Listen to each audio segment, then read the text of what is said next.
YouTubers. ఆకలేసింది బాగా, నాకు నిద్రపోయి లేచాను ఇప్పుడే. చూస్తే దోశ పిండి లేదు, ఇడ్లీ పిండి అయితే ఉంది. దీంతో దోశ వేసుకుందామని చేస్తున్నాను. ఆయిల్ వేసిన తర్వాత అంటే దోశలాగా తిప్పకూడదండి, కొంచెం మందంగానే వేయాలి. జీలకర్ర ఫ్లేవర్ కోసం చాలా బాగుంటుంది. నీకేం తెలుసు పిచ్చిదానా.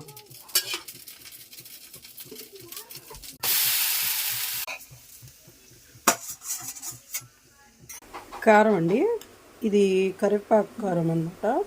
ఇంట్లో చేశాను, చాలా టేస్ట్గా ఉండిద్ది. అని మాత్రం తిట్టుకోవద్దు, ఎప్పుడు దీన్ని తిండిగోలని అనుకోవద్దు. ఏమో నేను ఇంట్లో ఎలా ఉంటానో రొటీన్గా